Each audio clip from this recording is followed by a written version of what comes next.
Uh, Especially in the last 3 years, after the rice certification law took effect, lumobo talaga yung natin, import levels. Ngayon, you're talking about 2023, what? 3.6. Mataas pa rin. Kaya nga, pinag-didebatihan kung number 1 ba tayo, number 2 na top rice importer. So, sinasabi ko naman, whether we're number 1 or number 2, pangit tignan, back then pa pinagtatalunan natin. Dapat we should be talking about we're number 1 or number 2 in terms of rice productivity. Di ba? Malayo pa tayo sa panin. Ngayon, isa pang nakita kong difficulty natin or challenge is that I would say during the past 5 or 6 years, so from the Duterte period until now, generally sa agriculture, ang growth natin is I think flat Flat, 1% or in some years lower pa or negative. You compare that against our population growth rate, which is what, 1.4, 1.5%? Oh, 1.5. Dapat ang rule of thumb niyan, yung ating growth in food should be higher than our population growth rate. It's not So, ibig sabihin, palayo ng palayo tayo in terms of being producing enough locally to meet the food requirements of our people. Hindi pong magandang panyo po yun. Take the case of rice. Under RTL, I think we probably have spent maybe 125 or 130 billion pesos under the Rice Competitiveness Enhancement Fund. Pero tignan po natin yung productivity po natin sa rice. It might even be lower than the population growth rate, which is 1.5. So, yan po dapat pantayin natin. And in the forthcoming review of the rice tarification law, kailangan tignan natin mabuti. I welcome Senator Villar's statement that she wants to extend RCEP by another 6 years. And then doublein po niya yung RCEP from 10 to 20 billion. That's welcome. But we have to review the entire rice program. And then the second and last point for now, I think also DA and the agri-sector are being unfairly blamed for the food inflation as if everything is under the control of DA.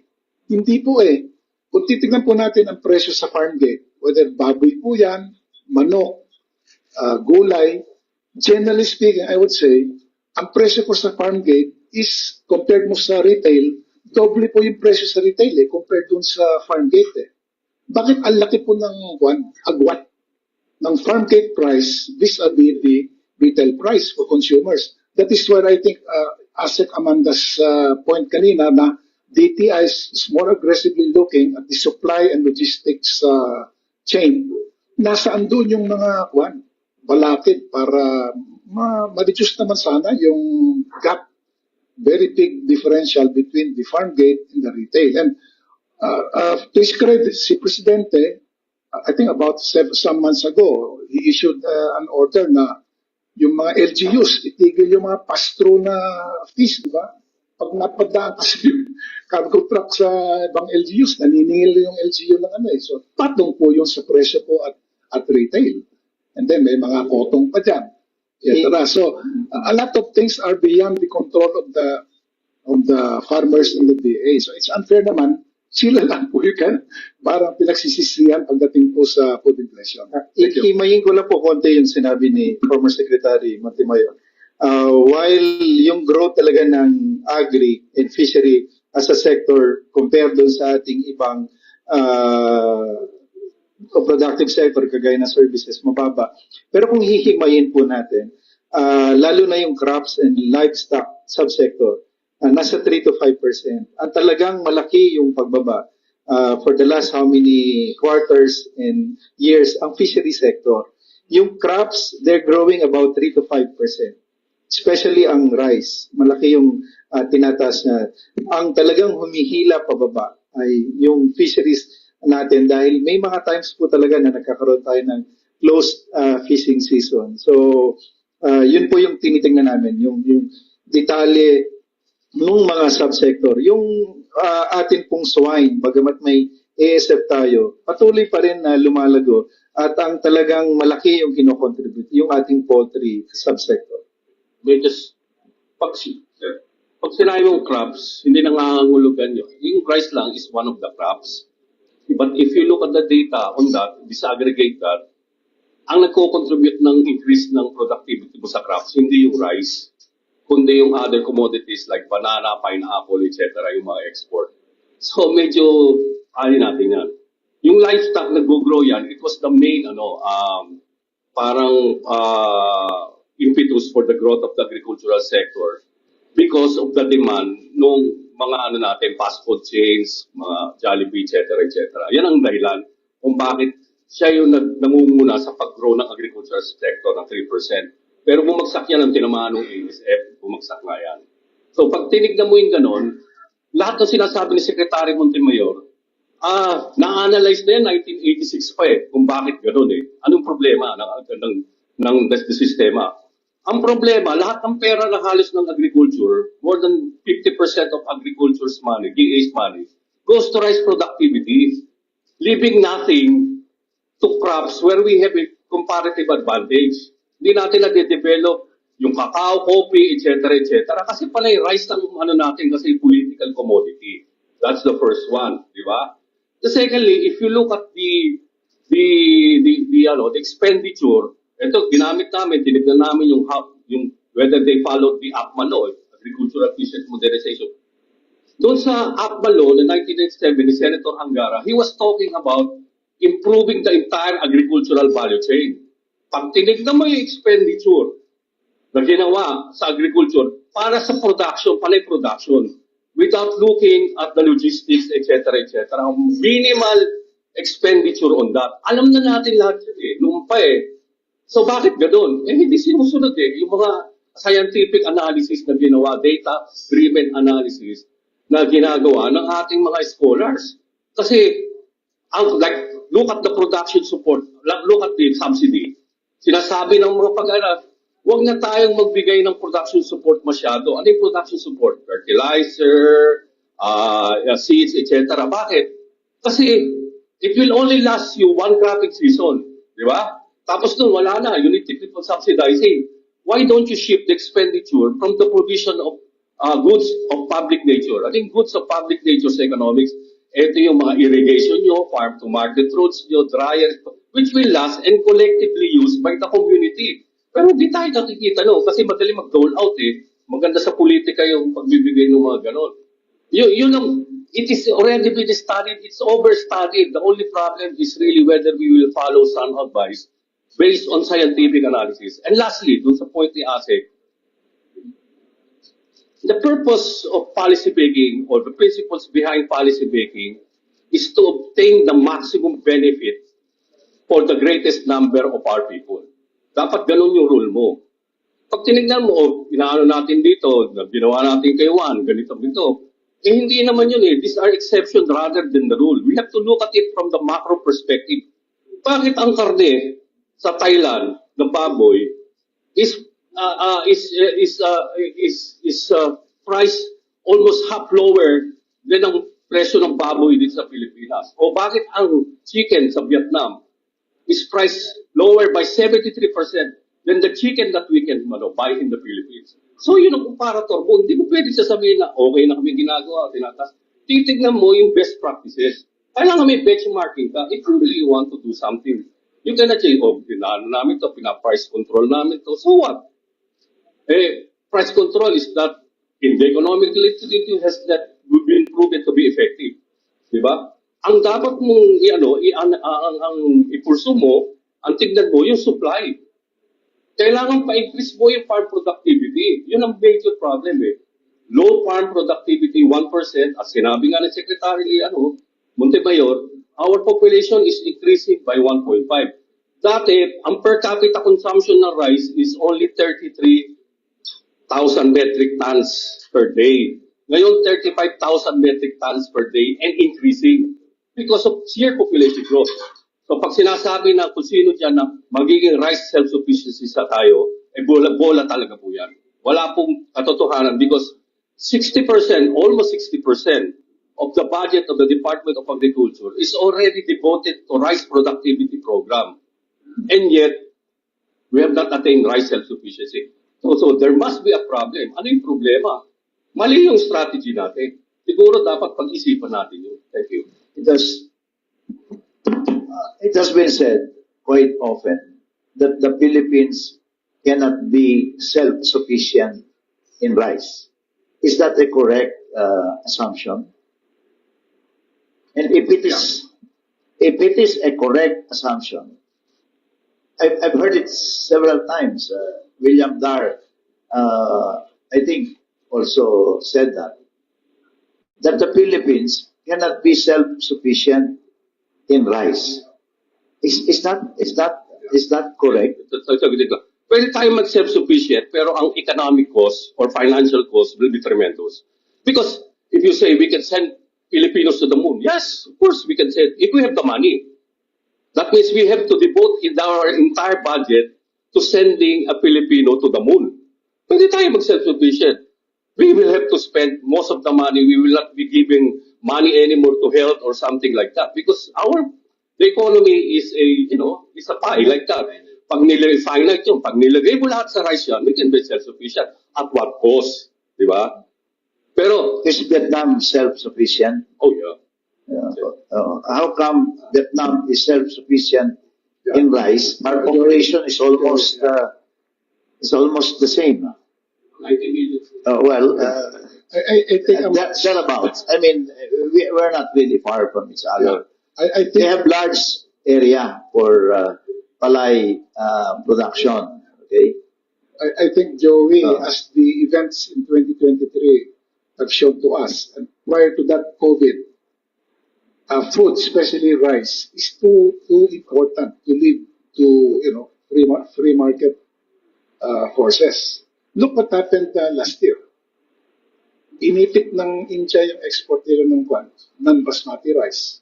Immediately, yung mga bumibili ng kanilang bigas from India, not the Philippines, nag-shift sila sa other sources, including Vietnam.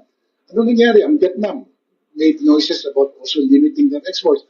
What happened? Nagmahal masyado yung ating bigas na binibili from Vietnam. What are you saying, Secretary? I mean, Should we aim for- it will depend on the security of our supplies, especially rice, on external factors, the goodwill of India, the goodwill of Vietnam. Siyempre, pag gipitan yun, unahin po nila yung kanilang populasyon where will we be? Are we willing to spend $1,000 per ton for rice, as what happened, I think, if I remember, in 2008 ba yun? $1,000 per metric ton, not 700, di ba? Ang laki po nun. Kung sinabi natin, hindi natin kaya maging self-sufficient kasi we cannot also be competitively priced in our local rice, paupayin na natin sa external source. Naulit na naman yung nangyari last year. Then COVID, naipit yung mga shipping logistics chains. Wala kang mabili o meron kang mabibili pero napakamahal. Saan tayo kukuha ng ating dollar reserves to pay for all of this? And have some handle really. So it's not, I think it's bad policy and bad security policy to depend on other countries for supply. Look at China. Ang official policy ni President Xi, he wants China to be self-sufficient hindi lang sa rice, but I think food in general. China po yan, biggest country in the world. India is willing to suspend its exports just to make sure its population has access to rice. Bakit tayo? Parang we are going against the grain na ganun ba kahina ang ating mga planners at mga scientista at mga magsasaka na hindi natin kaya na makipagsabayan? This question also directed to the DA spokesperson. Yes po. Vietnam produces and Thailand produces palay at their production cost is much lower as compared to the production cost here in the Philippines. Okay. Yes po. And therefore, if that is the case,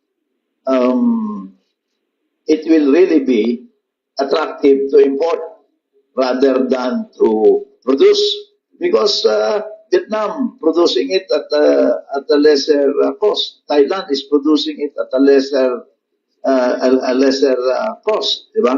So pwedeng huwag na natin asiksuhin ba? Sa Vietnam na lang tayo kumuha at saka sa Thailand yung talagang kukulangin natin. Pero ang sabi nga ni Secretary Montemayor, if we adopt that policy, and Vietnam also restricts the export of rice. Thailand also does, and India, because the available stock every year is only a small percentage that is available for export, even coming from these countries in the world market, di 14 ba? million.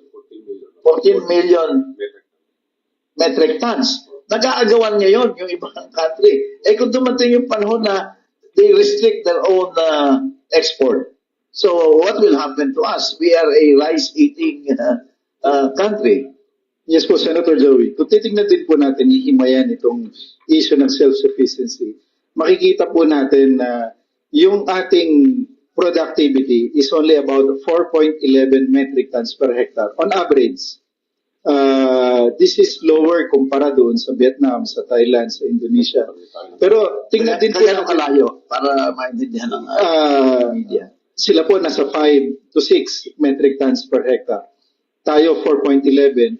If you look at, for example, merong pag-aaral ang field rice, Region 6, Region 8, Region 12.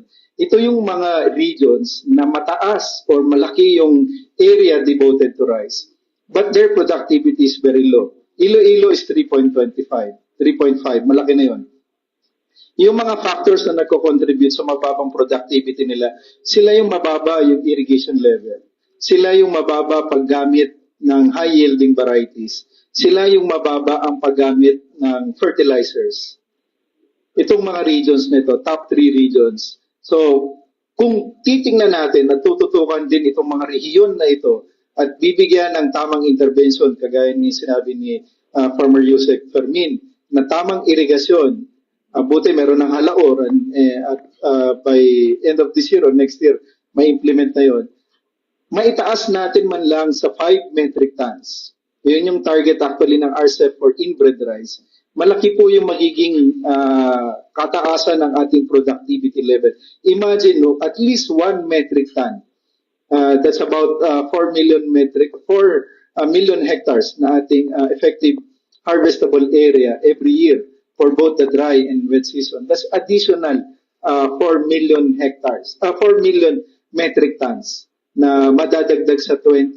Ang ating pong sufficiency level is supposed to be at 25 million metric tons na palay form. Ngayon nasa 20 po tayo, 20.06.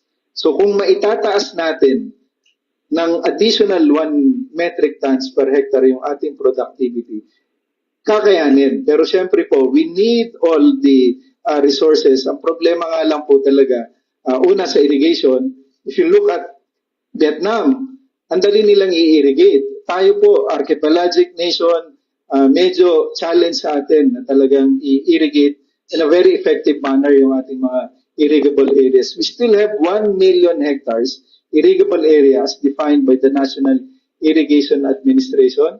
We need to increase yung usage ng fertilizer, especially yung ating nitrogen. Ang dami pong area na napakababa ng paggamit. But at the same time, marami rin pong umaabuso sa paggamit ng fertilizer in the sense na nagiging masyadong acidic yung lupa. So, ang payo po namin dyan, balanced fertilization. At the same time, magkaroon muna ng tamang testing ng lupa natin through the BSWN. So, maraming dapat gawin po talaga.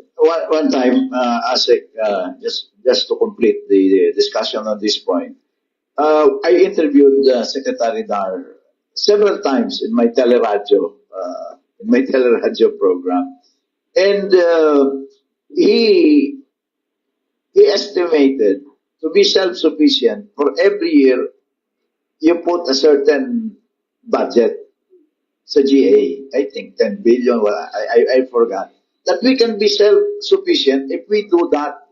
If within 10 years we will be self-sufficient as far as rice is concerned. So the question is, what needs to be done? What can be done? Of course, Dr. Fermin has a different view. But what can be done to make the Philippines self-sufficient in rice? Because if we are self-sufficient, we will not import. The money that will be used to import can be channeled to other programs and activities. One of the basic requirements for Senator Joey is water. We really need to improve on our How much irrigation. do we need? Have you studied how much do we need if we want to be self-sufficient or at least near self-sufficient, so that our importation will not be 4 million metric tons or 3.6 million metric tons? Initial estimate po for the 1 million is about 1 trillion pesos at 100,000 pesos per hectare. That's a lot of money. Ngayon po ang priority ni Secretary Chua is the solar water irrigation project dahil yung mga maliliit po na irrigation system can easily be managed. Mas maikli yung time para ma-install at mapakinabangan ng mga farmers. And at the same time, kung kayang i-manage ng farmer yung irrigation water, he can easily diversify. Kasi isang problema rin po ng mga rice farmers. Is that alternative being pursued? Yes po, actually very aggressive po si Secretary Chua ngayon. Next year, ang utos niya for solar irrigation project, at least 50 billion will be devoted under the general appropriations. Under this alternative, how long will it take for us to be self-sufficient? Mahirap po magsabi, but importante na ma-address muna yung kakulangan sa tubig kasi yun po yung kailangan talaga natin. Pag malalaki po kasing irrigation system, mostly rice-centered talaga yung paggamit nun. But if you look at small irrigation system, the tendency, ayon sa pag-aaral din ng field rice at ng NEDA, mas nagiging namamanage ng gusto ng farmer yung tubig. At the same time, he can easily diversify to other crops other than rice na nagdadagdag nga ng additional profit sa farmer. Kasi kung mag-high value siya, maggulay man lang, in between rice, mas lalaki yung kanyang take-home income. Ako, last question na lang. Secretary Montemayor, Yung very doable, ha? ikaw kasi, you are aiming at self-sufficiency. Ang DA right now, are you aiming for self-sufficiency? Ang aim po ng DA is to maximize our productivity. So, hindi po namin ina-aim ang sufficiency right now. Ang gusto po namin ay pataasin ang area devoted po sa productivity, mapataas ang production, maayos yung logistics. Kasi yan po rin yung isang problema. Kahit gaano kalaki yung production mo, kung hindi siya nakakarating ng maayos, tamang kalidad doon sa merkado, masisira. Ang taas po kasi ng post-harvest losses. So importation will always be part of the program. I'm not saying it's wrong. Sa ngayon po, to be very clear. Yes po, sa ngayon, hindi po natin maiwasan ng importation. That's a necessity. Can I just very po Si Asec Amanda kanina po. Just to augment what the Asec said earlier. Tama po siya yung solar powered irrigation. Very doable po yan. At saka it will take relatively short period, couple of months, you can already install. Saka walang gastos sa diesel. Diba? So year in, year out. Libre naman po yung araw eh. Teka si Asec Amanda kanina po gusto mag-contribute. Yung pong yung water impounding. Pag tag-ulan, ang daming tubig, nasasayang lang po. So, bakit wala tayong programa to maximize water impounding nationwide? Then medyo nabanggit na po yung post-harvest losses. I think in rice, minimum na nawawala every harvest, 10%. With that 10%, if you say that, will probably be almost 90% self-sufficiency. Di ba? Makasave ka lang ng 10% sa losses. Well, Opo, malaki po. Yun lang po. Okay. Kasi parang it's an either or, with import or self-sufficient. I think that's a wrong way of putting it. We can attain a level of certain efficiency, sufficiency rather, at an efficient level. Like for example, we can attain, like what Malaysia did, we can attain sufficiency at 60% level with the goal of being economically efficient. Diba? Ito yung tama. It's just like, parang nagbababoy ka, nagmamanok ka. Papakainin mo yung baboy mo, manok mo, at a certain rate. Kasi yung nutrition weight gain niya at that period mabilis. Pero at a certain level, pag 1 year na siya, pakainin mo lang pakainin yan, hindi na madadagdag yung timbang niya kasi nakaplato ka na doon sa efficiency level mo. Dapat ganun ang tingnan natin. What is the sweet spot? It's about 80 to 80%. 82%. Actually, nasa 82 sufficiency level. Sufficiency level. Oh, Is, so is that DA's policy also? Not necessarily. Sa ngayon po, nasa ano tayo, between 86 to 88% sufficiency level. Kasi maraming formula po kasi. Yeah, but in the next 4 years. Ang target po namin is 95 to 97% by the end of this administration. We're not aiming po kasi sa 100%. Okay. Kasi unang-una, we still have some commitments, international ano po natin. Pangalawa, we just focus, sabi nga ni Doc Fermin, on the efficiency, productivity, at masigurado po natin na in place lahat. Masigurado na very effective and efficient yung ating mga programa. Kasi kung hindi po, maraming resources ng gobyerno yung masasayang. Clear na. Dadagdagan ko lang. Kasi bakit kinakailangan yun? Kasi hindi lang rice ang kinakain ng Pilipino. If you look at the nutritional level of the people, there's tremendous deficit in protein intake. 47% of our adolescents, 14 to 17 years old, has a deficiency of, 47% deficiency of protein for people, youth natin na 14 to 17. Yan yung papasok sa tinatawag nating labor force. And we know that 0 to 5 years old, importante yun sa brain development, yung protein is important. But the problem is that if you don't give the necessary protein to our kids, the cognitive disability will be permanently naroon na yun. Kaya hindi lang rice yung problema mo eh.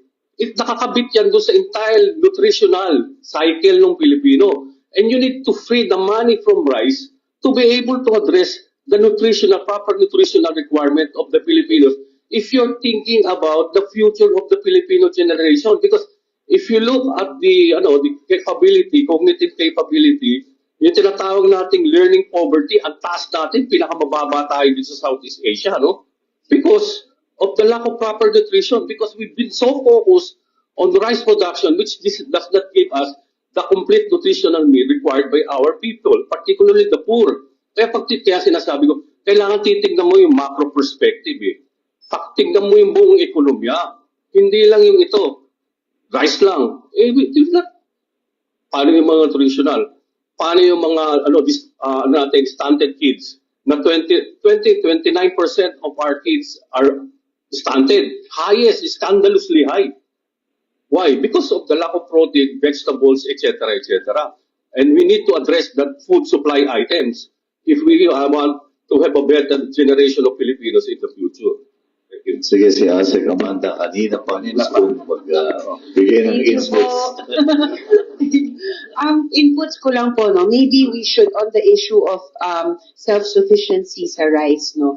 If I may, maybe it's not, it's magandang reframe din po to consider if we reframe na not really to decide at this point now if we should be self-sufficient or kung part of it should be imported, no? Maybe i-assess natin kung kailan mahihinog yung investments natin for which it will be cheaper and more cost-efficient to be self-sufficient in rice. So maybe we'll put self-sufficiency in rice as a long-term goal and for now, consider the inputs, the imports, and yun nga po yung sinabi po ni Asec Arnel, no? We have commitments. For example, Philippines and Vietnam, meron tayong 5-year MOU which will guarantee sufficient and affordable rice, yung competitive prices. May commitment po ang Vietnam to the Philippines to supply 1.5 to 2 metric tons for the next 5 years. It is important kasi nga po, it will help support food security for the next 5 years at competitive prices to address din po yung point ni Secretary Montemayor na paano kung sabihin ni Vietnam bukas na hindi na sila mag-export ng kanin sa atin. So doon papasok yung MOU natin na may commitment si Vietnam for the next 5 years na mag-supply sa atin ng kanin at this I agree din po sa point ni Doc Fermin, no? Yung sinasabi po niya, no? Tama yon sa first 100 days of life ng bawat bata. Hindi lang kanin. Hindi lang kanin, protein ang important. Kaya nga po yung sinasabi natin sa feeding program, hina-highlight yung importance ng other macros. It's not just carbs, it's not just fat, it should be protein, which contributes to the brain health of our children. Yun nga po, yung, para ma-improve din po yung learning ng mga bata. Sali kayo dun sa first 1,000 days movement because well, we have very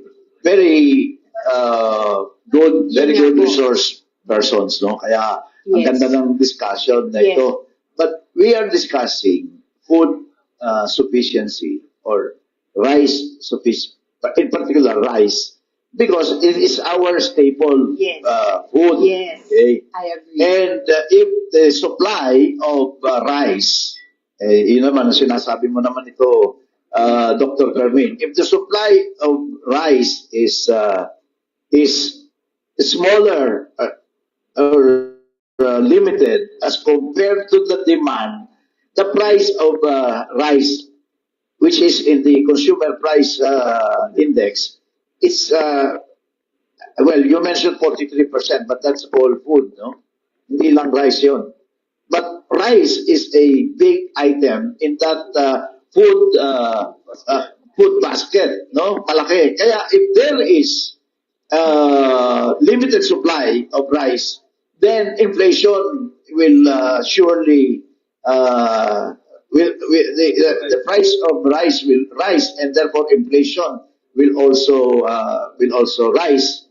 You know, so the whole point here is we have to be rice secured, because it's an item, big item in the basket of goods that determine movement in which will determine increase in inflation.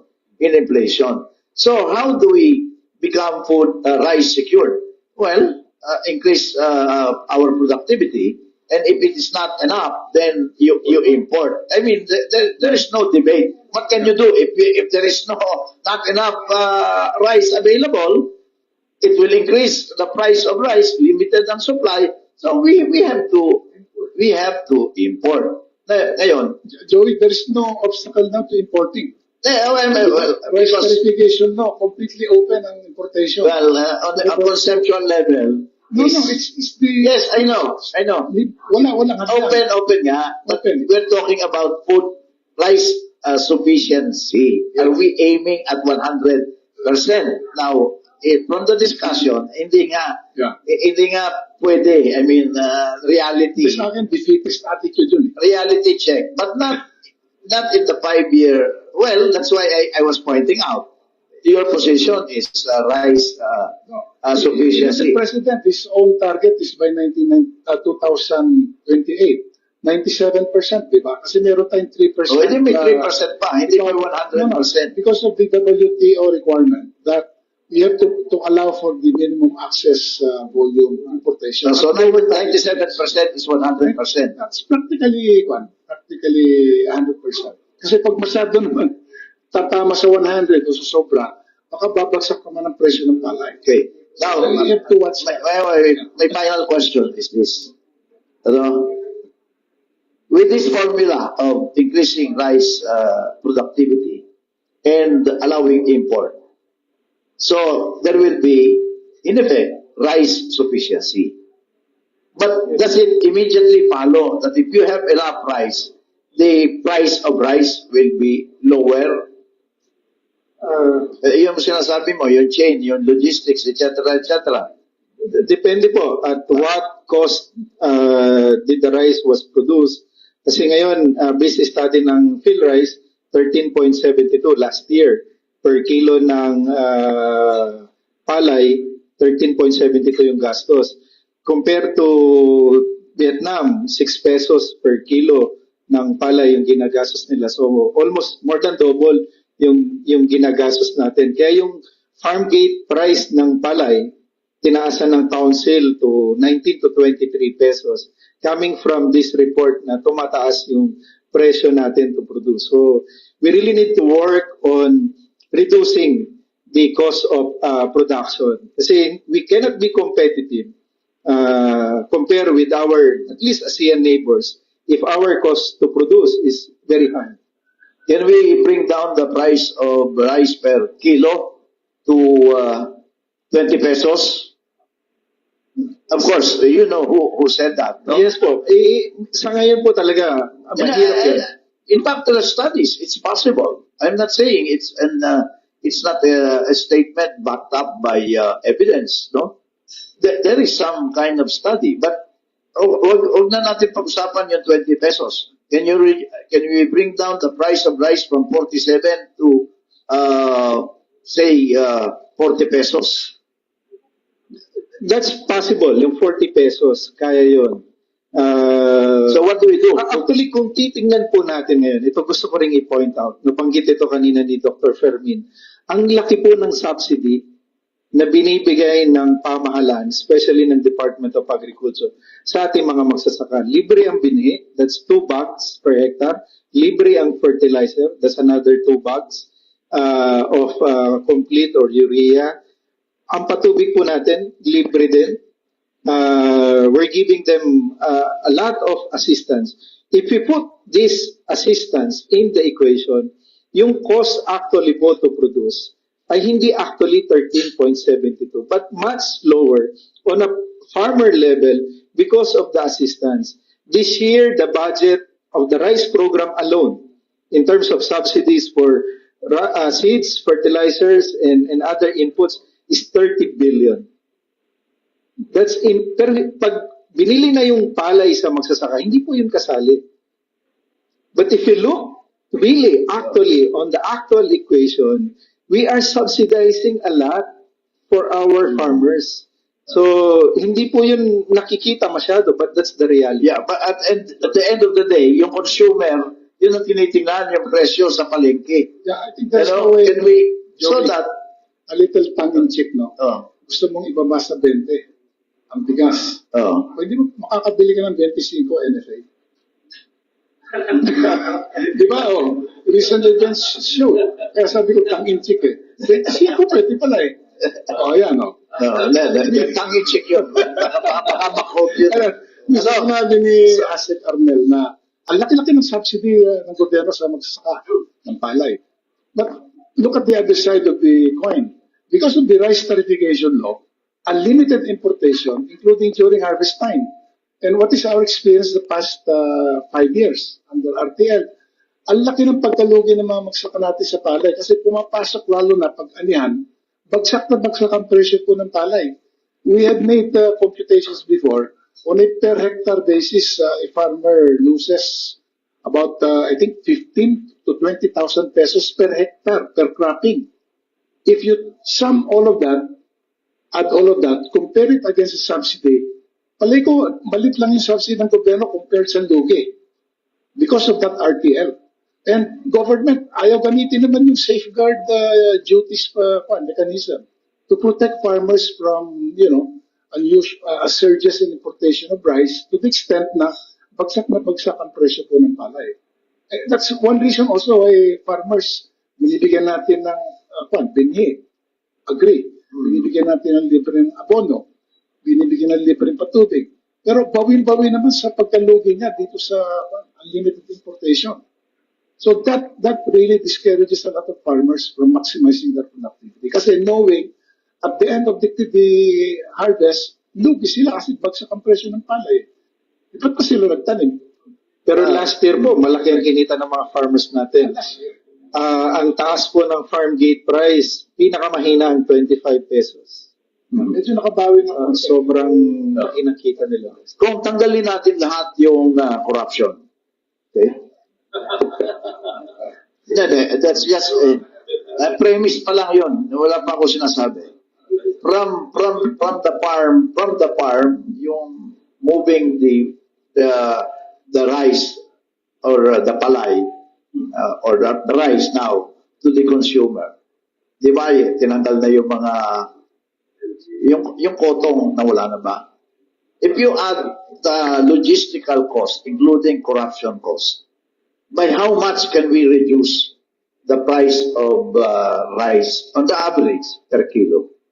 Has there been a study, Asec, Amanda? Because you say yung value chain, yung logistics. As to the, yun nga po yung ginagawa po namin sa DTI, as far as we know, yung pagtanggal po nung pass-through fees, that's one, no, we're supporting the government on that. Yung supply chain, providing shared service facilities para we can help with the storage, no? And then yung ginagawa natin ng mga food hub para to remove the middlemen, nagkakaroon tayo ng food hub para parang farm to consumers, no? Pero as to a number that you can pin down para ma-reduce yung sinasabi nyo nga, wala po talaga tayo. We can't really give a number to that. But World Bank study says logistics is about 26% of the retail price is 26%.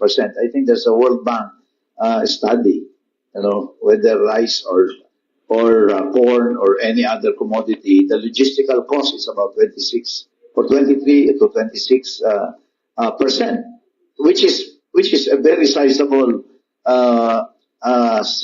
amount. So kung sa 100 peso, 23 pesos kaagad matanggal mo yan, 20%, magiging 80 pesos. So ang DTI ba consciously tracking this? In terms of sa pricing po ng basic necessities and prime commodities, kasi po ang rice is with the Department of Agriculture, no?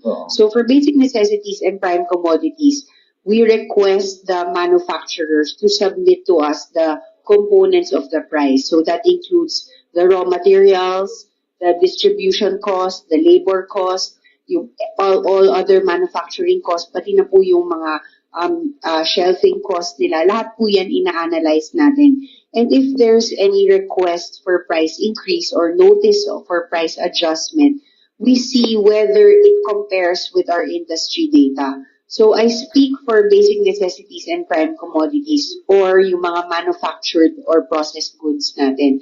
As to rice po, we defer to DA on that. Senator Joey, meron na pong study dyan na ginawa yung rice value chain ni Dr. Amanda Matayan. Pag tinignan mo, dinicompose niya, makikita mo na 60% ng cost actually is about yung production cost ng magsasaka. Tapos may mga processing guide. Tapos yung logistics about 11% lang. So yung study na yun, makikita nyo sa Fair Rice, Dr. Amanda Maya, 2021 o 2022 study. So in other words, ang major cost item talaga is still the production cost. At pag tinignan mo, disaggregate mo yung production cost, the biggest cost item is labor cost, which is about 37 to 40%. Unlike in Vietnam, it's only 20%. Yun ang that's the reason why Senator Villar pushed for farm mechanization. Kasi malaking component ng cost, yung labor cost, mahal yung labor natin. Yun po ang difference. So, pwede mo lang i-disaggregate lahat eh. At ang problema talaga sa atin ganito, Senator, we do not rely on our scientists to come out with a plan, 5-year plan like in Malaysia. They have a 5-year plan on agricultural development.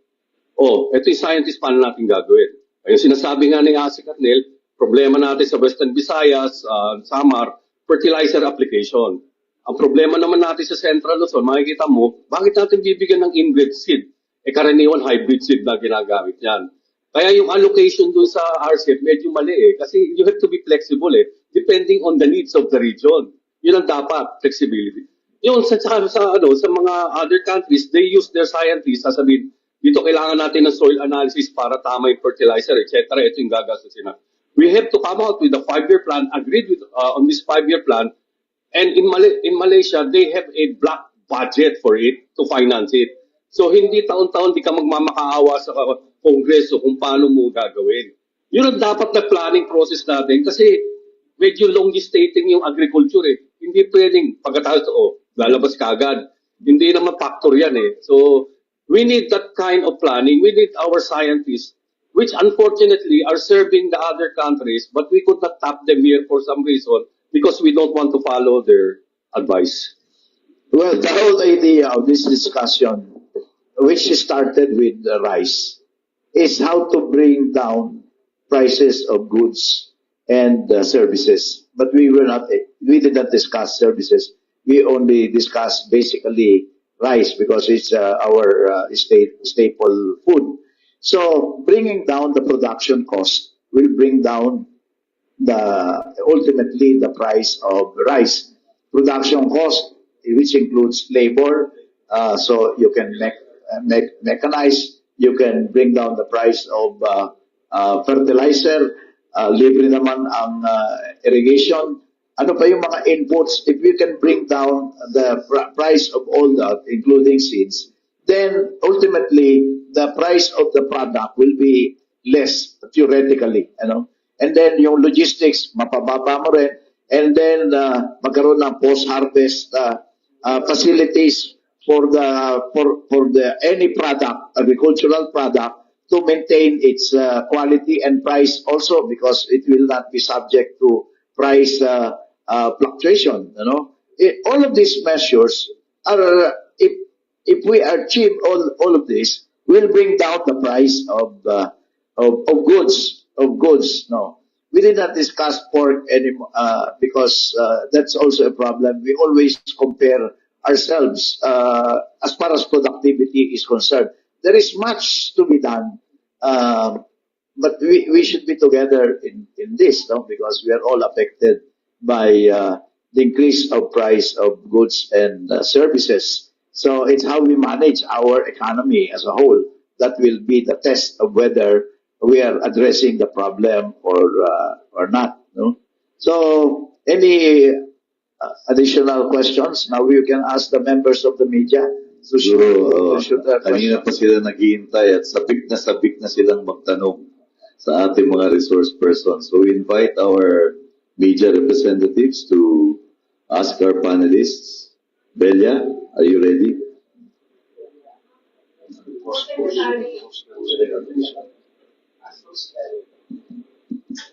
For Secretary Montemayor, sir, you mentioned na yung 200,000 na ng DA, mas maliit yung considering nga na ang daming mga rice producing areas na affected ng El Nino. So, based on your projection, gaano kalaki yung effect ng El Nino sa ating rice production areas? I think we lack enough data. Pero basta it's just parang ang based on past experience, parang 200,000 metric tons of palay na initial estimated losses equivalent to 1% total. Parang maliit. So it's probably more. And then you take into account the projection by the USDA na based, sabi nga ni Usec Fermin, based talaga on data. So somewhere in between, I think it will be more than 200,000. So mas mataas sa 200,000? Palagay ko mas mataas sa 200,000. Oh, yes, sir. And then, Asec, 200,000, i-convert me into rice corn times 0.65 yan, di ba? So, magkano yan? 135? 35 metric tons of rice divided by 36,000. 4 days supply lang. Parang maliit. Maliit. Yung si former Usec Sebastian, meron na siyang ginawa na estimate yan. At tinignan niya, kasi tinitingnan mo naman talaga yung rice growing regions Central Luzon, Western Visayas. Tatamaan ng gusto yung yung Central Luzon, lalo na yung Angat kasi the Angat Dam supplies the water. So tatamaan basically yun sa Bulacan. Bulacan partly, Tarlac, etc. I could not remember kasi I was advising him about it before. I could not fully remember yung data niya, but mataas yung data niya, mga 800,000 metric tons.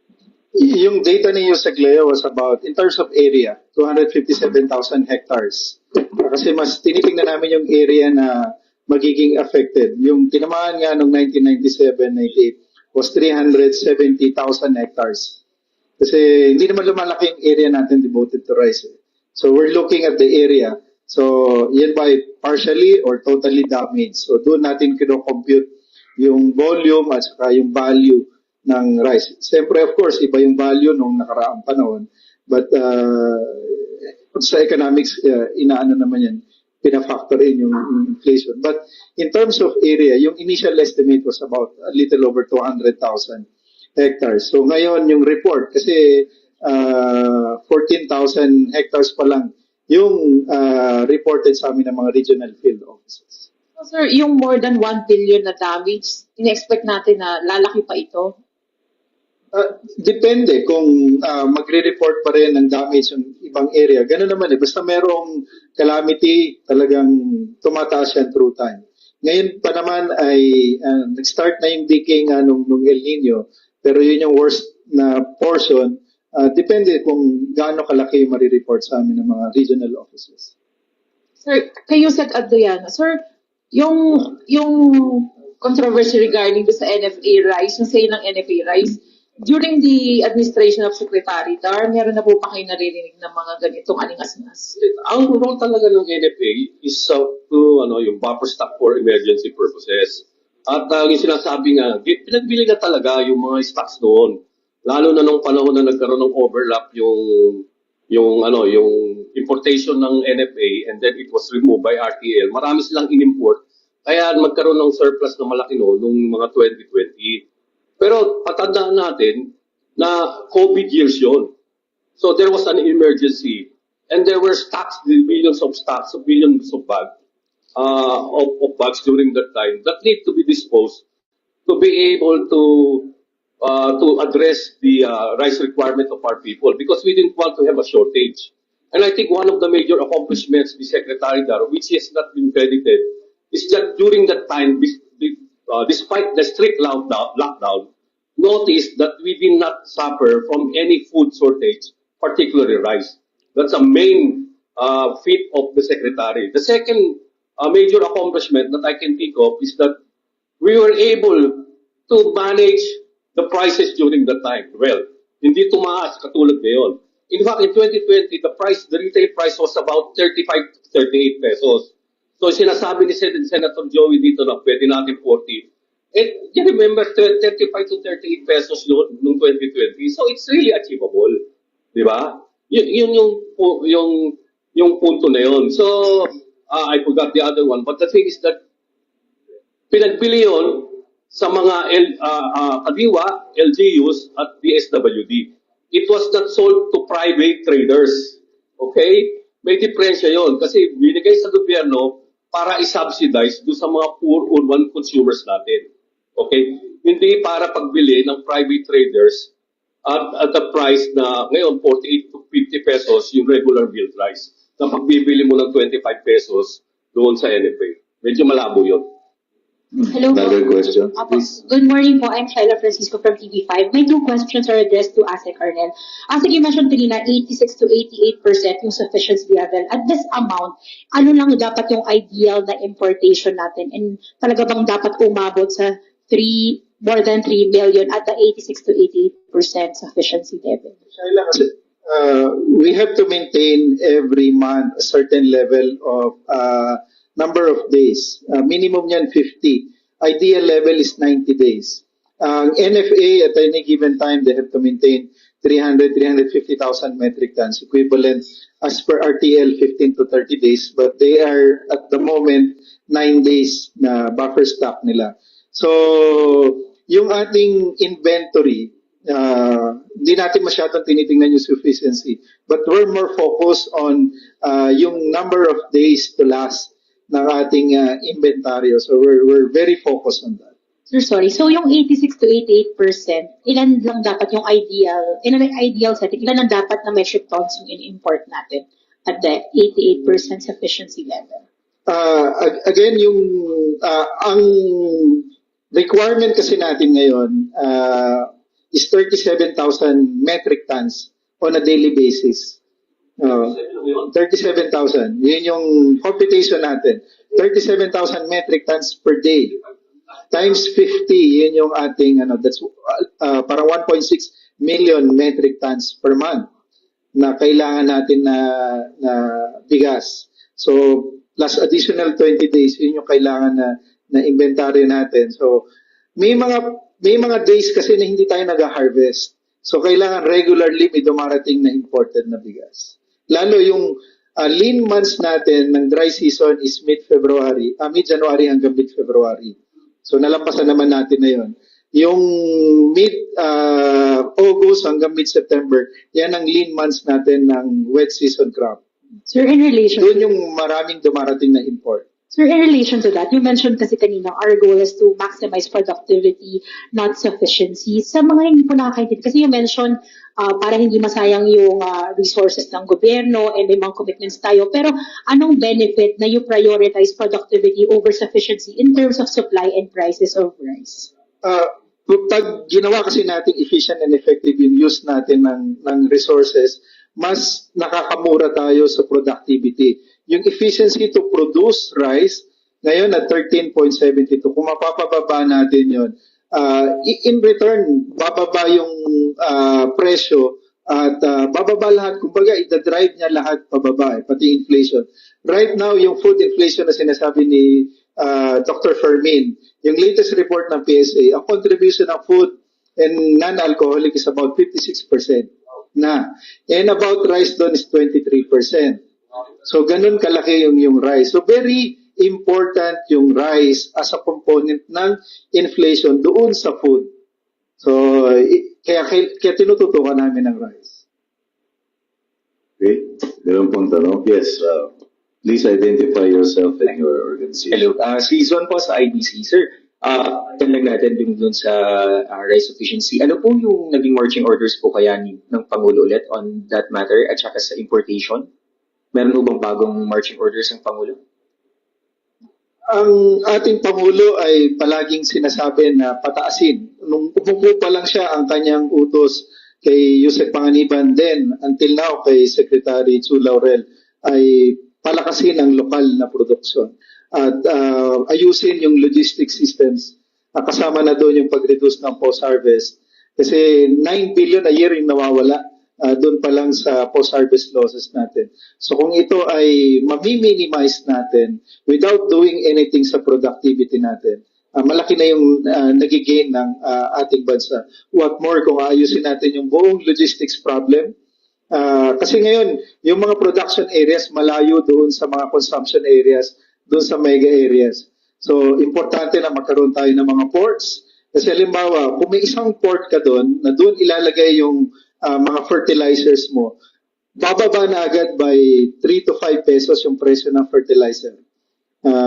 Dahil yung distribution system mo, napabawasan. Kasi yung halimbawa, yung fertilizer ng pupunta halimbawa ng Quezon, manggagaling pa ng La Union or ng Subic, ang laki ng additional cost nun na pinapasok. So these are the key priorities ngayon. Sir, for the record lang, ilan na po yung latest na imported rice natin as of now? 728,000 metric tons as per BPI data as of 10 February. Alright, may darating pa po ba na panibagong batch? Yes, tuloy-tuloy naman ang sabi nga ni Yes, Sec. Leonie, open kasi ngayon as per rice tarification law. Open ang importation na. Being done by the private traders, hindi na ang gobyerno. Alright, thank you po. Another Hello po, good question. morning po. This side. Ako, Bernadette Reyes from GMA Integrated News. Sir, ngayon po, since nag-start na yung harvest, baka meron pong initial yung comparative from the same period last year. Are we doing better in terms of productivity? Medyo mahirap ang makita, but this dry season, we're expecting for the dry season 9.6 million metric tons in palay form na harvest natin. Yung mga previous natin nasa 9.5, 9.4 million metric tons. So, in-expect natin medyo matatas. Mas malaki kasi yung harvest natin pag wet season. Mas malaki yung area kasi yung rain-fed ay sumasama dun sa equation. Sir, yung number po na yan, that's for the dry season po. Dry season lang. Last year, we harvested a total of, as per PSA, 20.06 million metric tons. Palay.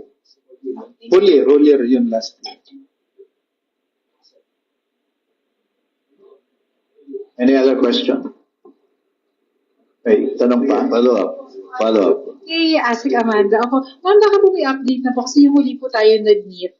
parang meron po kayong tinitingnan na ilang pa mga BNPCs na pending. Baka po nagkaroon na po ng decision. Thank you. Okay. So, para po kami, we're still on track, no, kami sa DTI. Yung target po natin as promised, yung paglabas natin ng SRP bulletin, it's maybe baka po next month to cover all of the basic necessities and prime commodities na na-review na po natin yung mga price adjustment. Kasi ang ginagawa na po nating approach ngayon is that we're asking the manufacturers to let us know once the price adjustments have been effective already at the storefront para at least align tayo. Same pa rin across all of the 13 categories doon sa ating SRP bulletin. Yung mga natira na 45, we will let you know once na naging effective na yung price adjustments nila. 45 po yung possible na magkakaroon ng adjustments. 45 items only, no, across 13 categories yan. Baka meron specific na items. Yung ano lang po yung mga Yun pa, yung nakaraan na sinabi natin, no, so kasama dun yung mga instant noodles, yung mga sabon, yung mga condiments, yung mga bottled water, among the others na basic necessities and prime commodities natin. Thank you po, ma'am. Any other question? Sir, Meron. Yeah, go ahead. Please come Secretary po forward. from PTV. Asec Arnel, yung nabanggit po ni Sec Leonie na good as sufficient na rin po yung Can you come forward? 97%. Para po ba sa Department of Agriculture, good as sufficient na rin talaga yung 97%? Price efficiency. Clean, napakataas ng 97% coming from where we are now. So, mataas yun. Kaya ang tinututukan talaga ngayon yung mga areas na pwedeng pataasin yung kanilang yield per unit hectare. Yun yung dapat targetin ng ating kagawaran. Yes, Belia. Sec Leonie and Usec Fermin. Sir, hindi lang ako ng reaction regarding sa audit ng NFA inventory since they ano niya dito?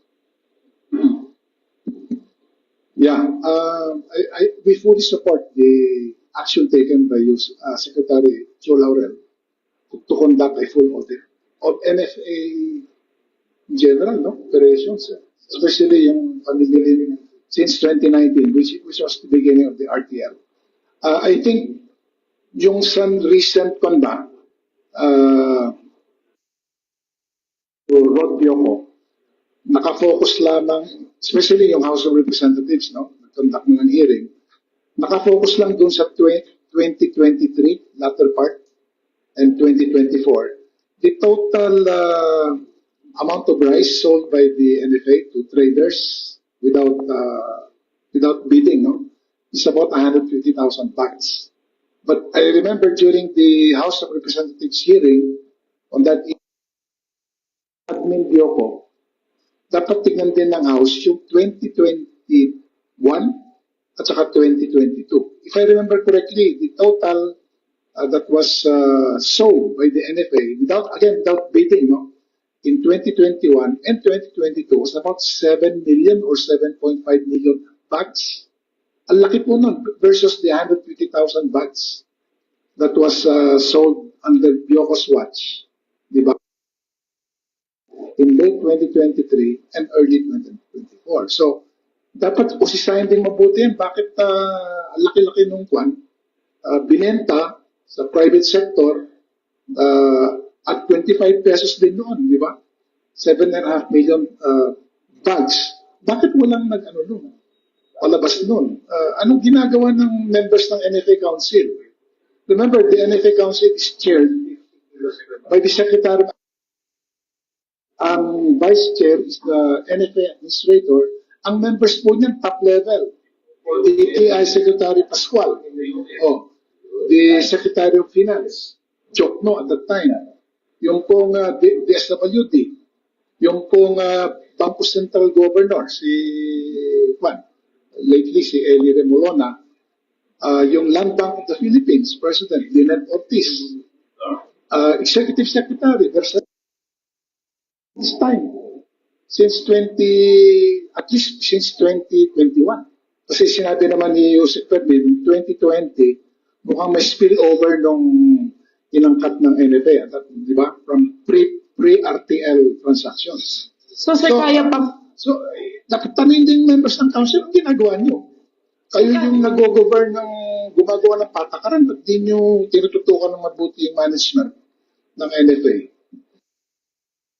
Ating administrators and mga former officials ng NFA kung 2019 yung magiging ng audit. I think dapat. Kasi kung mali yung ginawa ni Admin Dioco, selling without conducting bidding and without the approval of the NFA Council, it would seem that the same thing happened. Unless in-approve mo ng NFA Council of 2021 saka 22. Yung pagbenta po without bidding. Common sense dapat. Pagka ganon, napakamura, 25, binili mo ng palay, 23. Ang laki ng well, lugi na nga yung gobyerno sa pagbenta po ng 25. Diba? Hindi mo man lamang in-adjust ng at least to cover your costs. I think now should be about 36, 37 sana. O kung mali ngayon, hindi kayo mali rin noon. Usec Fermin, kayo po. That's just fair. But tignan nga natin kung saan binenta. Is it a private trader? Kasi ang accusation niya, bakit bumili sa private trader? Based on the assumption or the declaration that they are the most capable of handling the rice. Tsaka most capable and qualified. Parang ginamit na term yan doon sa sugar importation. Most capable. Dapat tignan yun. Kung talagang binenta nga sa private traders yung dating nakaraan or binenta lang sa mga government agencies as a form of subsidy to the poor consumers kasi nga we were under an emergency situation of COVID. Dapat tignan yun. Ikalawa, kung meron ngang NFA Council approval nung panahon na yun compared to ngayon na walang NFA Council approval. Yung pag napatunayan nila na hindi nga binenta sa private at may NFA approval, medyo talaga may problema yung suspended NFA head ngayon. And I think it's just fair para tignan. But it should not be a means to obfuscate the issue at the current one. Okay. Sir, last na lang po from my end. For soundbite lang sa Asec, so far hindi naman po nakakabahala yung damage po ba ng sa palayan natin, though compared nga po dun sa 1997 to 1998 is 300 ang na-damage. So far po ba for the DA sa part ay hindi pa rin po nakakabahala itong 1.3 billion pesos na damage? Itong damage, yung 1.3 is for both rice and corn na report as of yesterday. Nababahala kami, of course. Any damage, no matter how big or small, concern niya ng department. But in terms of effect, hindi naman siya ganun kalaki pa. Yung significance niya over the total, pa naman ganun kalaki. Counterpart po dun sa Western Visayas, kasi nasabi rin ni Sec kanina na yung Iloilo province is rice granary nga ng Western Visayas. So far po ba sa damage ng Iloilo? Nakakabahala na po ba yung damage dun sa lugar? Kagaya ng nabanggit ko kanina, ang tinamaan ng El Nino, yung western side ng bansa natin from Ilocos down to Zamboanga. Iloilo, isa yan sa top 5, top 6 na rice producing province. Mindoro provinces. Nananatili pa rin ang karamihan ng rice natin nanggagaling sa Central Luzon, Region 2 and Region 1. Thank you po. Yung demand natin every day is 37,000 metric tons. Pwede bang papabain yung consumption? Ano yung topic, no? How about changing the preference, no? Yes. From white rice to brown rice? Kasama po yan, Senator Joey, sa strategy ng PhilRice at ng DA na mag-divest po ng ibang interes ang ating mamamayan. Kasi marami naman po pwedeng kainin talaga na source ng carbohydrates other than rice. Ang pinaka-strategy, so wag basta i-win away from rice. Kasi nga matagal ng panahon na tayo kumakain ng kanin at may psychological impact na pag hindi kumakain ng kanin, nangihina. Meron nga ako nakitang isang meme, 2 linggo na akong hindi kumakain ng kanin. Ang bilis ng epekto, kinakausap ko na sarili ko ngayon. So, yun po yung ano ng mga Pinoy. Ako, I'm not eating rice anymore. No? Ha? So I'm an example of what gotten myself away from eating rice. Simple ito. Okay. Haven't you thought of inviting endorsers or celebrities like I will not mention names. No, but all the celebrities who are idolized by our people, the young people, haven't you thought of that, DTI, and appeal to the people or to encourage people to shift from or to eat something different? Nagawa naman po yan dati. Kaya lang po rin kasi yung kultura, lalo na po yung may hirap, malaking portion po ng pagkain na talaga yung kanin. No? So, Pero yung red rice, brown rice, mas nutritious yun Pero kaysa mas sa mahal. white rice, mas di ba? mahal lang po. May reason po eh. Kasi rice is still the cheapest energy source. Yun, kakain ka kamote, magkano per kilo ng kamote? Kakain ka ng meat, magkano per kilo ng meat, di ba? Because that's the cheapest source, energy source. Kaya yung mahihirap, tendency, mas mataas ang kanilang consumption ng rice kasi nga mahirap sila. So actually, 20% of the expenditure on food or more actually constitute rice. Kaya yung inflation because of that. Hindi, yung brown rice, mas mahal man, pero you eat less. Hindi rin? Mas mabigat yung brown rice kaysa sa white. Ang brown rice naman po ay dahil nga intact pa yung moisture at saka yung bran niya, mas madali pong may spoil. At yung eating preference, dahil natin pa yung bran, medyo maganit pag kinain. So, lalo na yung mga bata, nahihirapan po. Yung mga establishments that are selling only. Hindi. Sabihan yun. Yun ang pwede pong ipagbawal. Kasi diabetes ang aabutin mo dyan kung only rice. I'm just thinking of all possible ways to reduce the demand because demand, if it continues, then that will really drive the price of... Patuloy na pagtaas ng populasyon natin ay equivalent po sa pagtaas ng demand, ng consumption. So, dapat po talaga. Then, on the policy side, pinagdedebatehan po yung half cup na iserve, maging available as option na pagkakain ka, hindi lang full cup. And then yun nga po, yung only rice, kung pwede talaga na maipagbawal dahil talagang, ano po yun, ang laki, very wasteful. Ang base din po sa pag-aaral ng field rice ay almost per eating yung nasasayang ng bawat Pilipino every time nakakain. Lalo na po kung nasa restaurant o may handaan, sobra-sobra yung niluluto. Well, kung wala na, may tanong pa. Sige. Hello po, Gabriel Galang from Manila Bulletin. A month ago, ang sabi po ni DA Secretary na magpupursue ng solar-powered irrigation and budget to pursue this. May developments na po ba recent po? And ano po mga supports ang nakuha na ng gobyerno plus any possible public-private partnerships po for this? For the solar irrigation project, under the general appropriations, may 250 million ngayong taon. And then meron kaming na-submit na sa NEDA for deliberation na sa ICC. It's a 17 billion solar-powered irrigation. Ang tawag namin dito, PSIP, Philippine Solar Irrigation Project.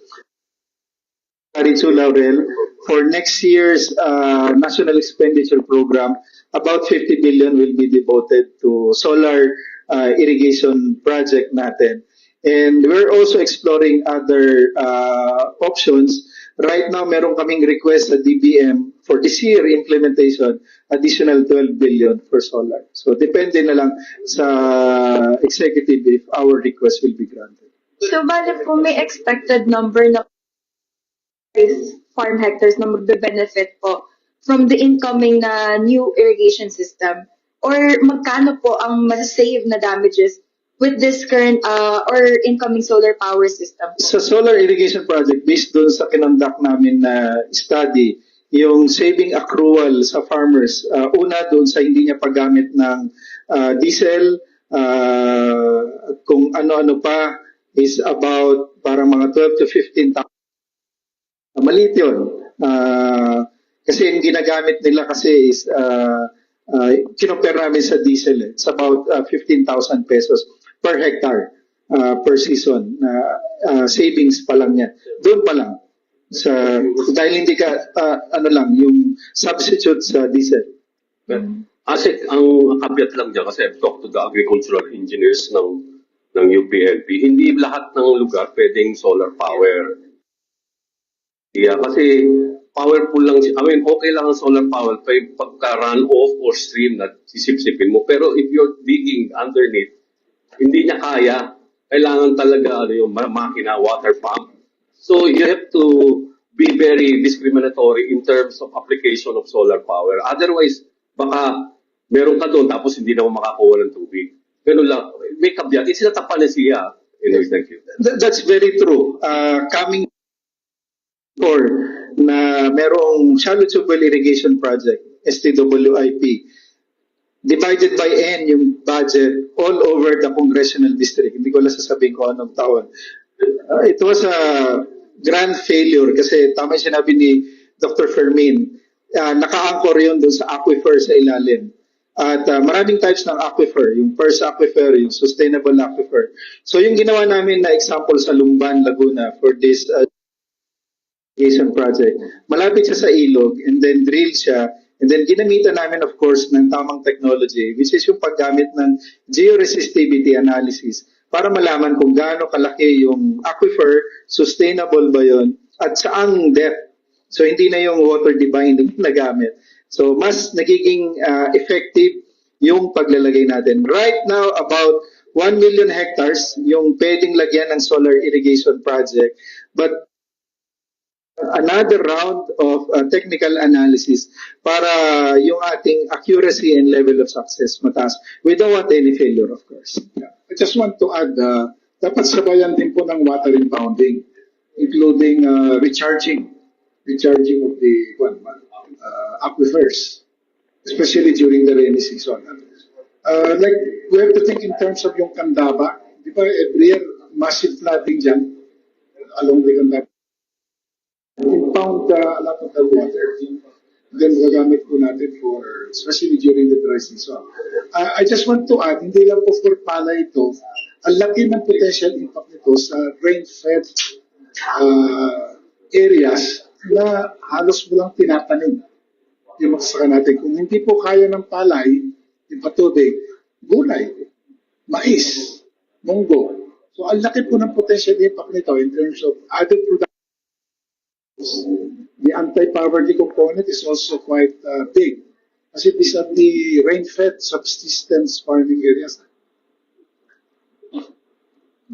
Sani, I think all of us will agree we've had a very productive, highly educational and enlightening session this morning. And we'd like to thank our panelists, Dr. Fermin Adriano, former Undersecretary of the DA, Asec Amanda of Trade and Industry, Assistant Secretary Arnel de Mesa of the Department of Agriculture, and former Agriculture Secretary Leonie Montemayor. Palapakan po natin sila lahat. Thank you. Bilang pasasalamat. And we'd like to hand over to them some tokens of our appreciation. Senator Joey. Tayo tayong lahat at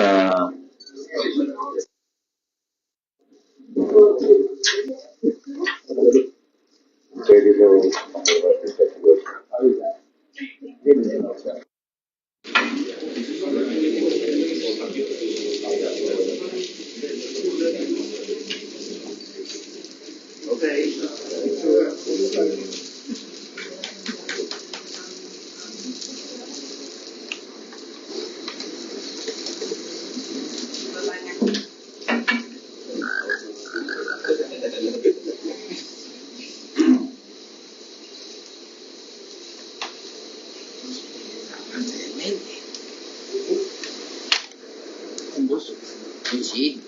Okay, thank you.